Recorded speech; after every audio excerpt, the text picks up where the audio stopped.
Good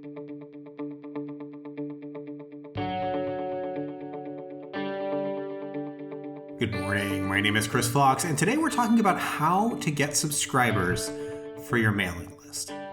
Now, obviously, that is a layered topic. It's not something that can be solved easily, but what I want to cover in this video is sort of the approach to it. Because what I think you have to do as an author is really get scientific and figure out how much is it costing me to add someone to my list, and how much money am I going to make if I add someone to my list? What is this going to net me, so that you can start comparing numbers?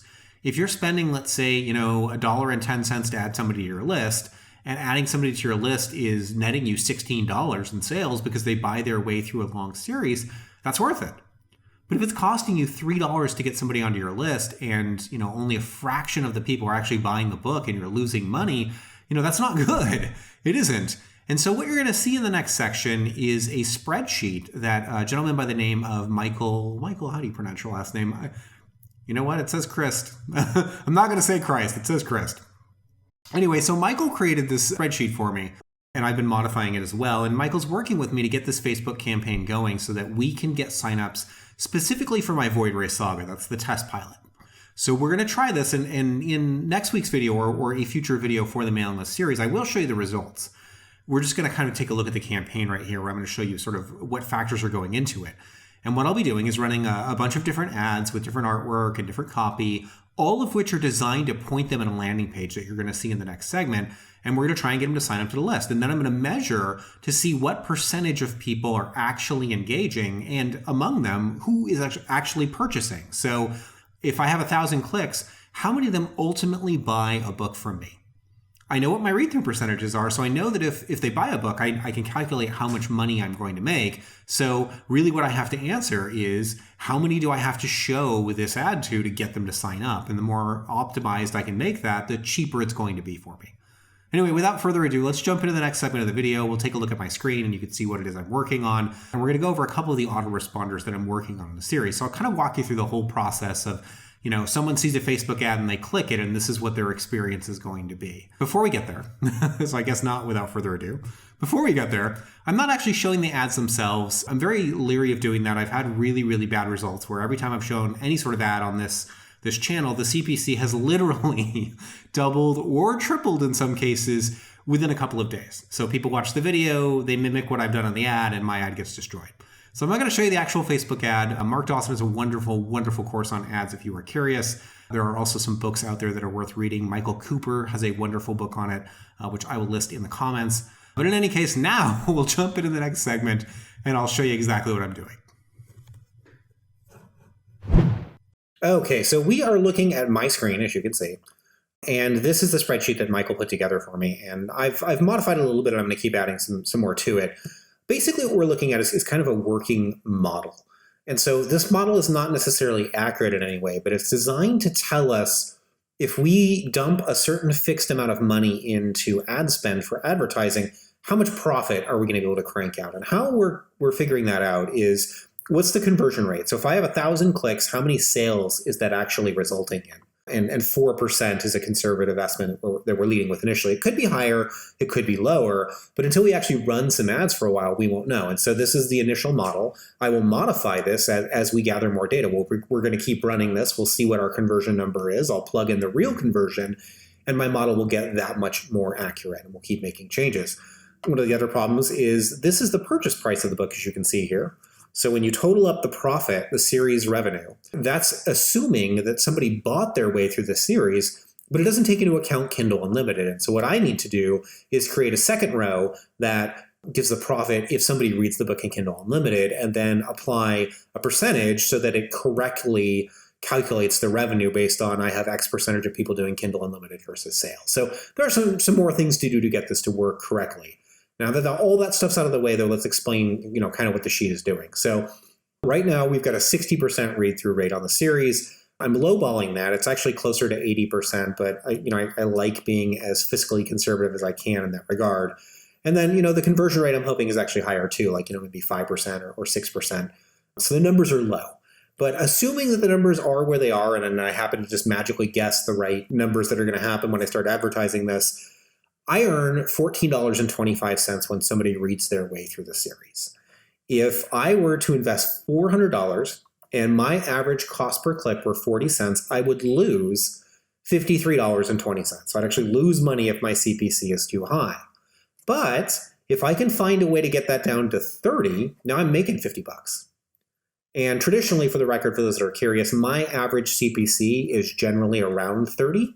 I have some that dip down into like 10, 11, 15. It really depends. But most of them are 30 or under. And if it's over 30, I'm probably killing it. So you can see that if I'm dumping money into the series, having people sign up to the list, theoretically, if the model is accurate, I would be making money. And if somehow it turns out that the conversion rate is much higher, so let's say 6% instead of 4%, and maybe the read-through percentage was 70%, now all of a sudden, you're seeing some much, much better numbers. So once I begin to plug in the actual real data that Michael and I are going to be gathering through running this Facebook campaign, then I'll have a much better idea. And all of this is really, really important because I need to know exactly how much it is costing me to get someone onto my list and how much money I'm getting back once I have done so. Because otherwise you could dump a ton of cash into this and come out in the red. And I've done this with experiments in the past where I didn't plan enough in advance. Or you can be really timid and say, you know what, I'm not going to spend that much money. But when you can look at it and say, okay, if I spend $5,000 over the next month advertising in this way, I could potentially make $10,000 or $15,000 or $20,000, then it suddenly starts to get worth it. So the next time you see this sheet, it'll be a lot more fleshed out. It'll have some real data in it. I'll have added a few more things to kind of purify my model.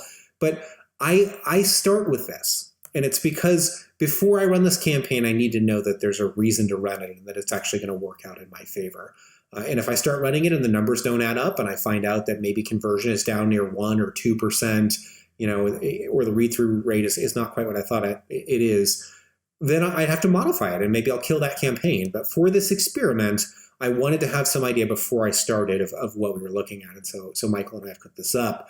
Anyway, that's where I stand as of right now. I've started to create the assets necessary to go with the ad campaign. So if you click on my Facebook ad, you're coming to this page.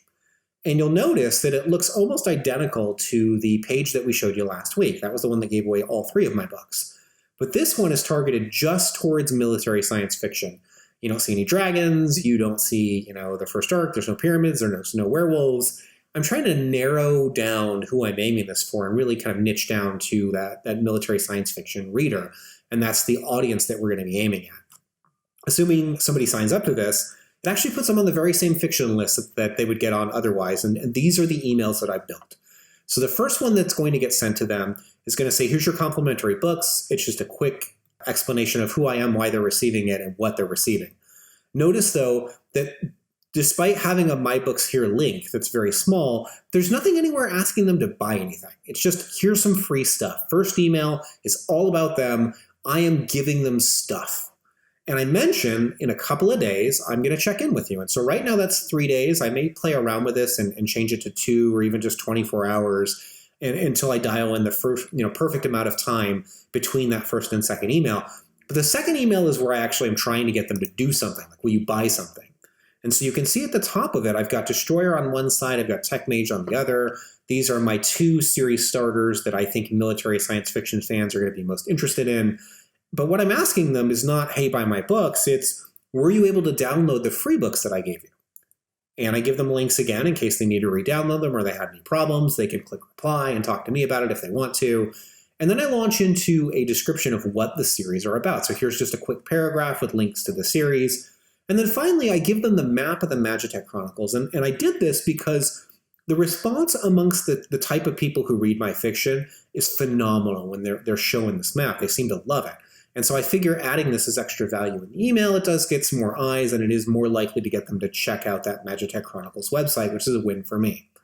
So anyway, that's the first 2 emails. The third one we're still working on, and it's going to be based on what we find in running the ads. But odds are good. I'm going to try to get them to buy something else in my backlist. But, I'm honestly not sure. We're brainstorming. So what you're going to see in the next video is the results of all this testing. There's also a number of other autoresponders that I've finished and other work that I've done. So I'll probably do kind of a before and after where we look at all the changes that I've made and how things look in the end.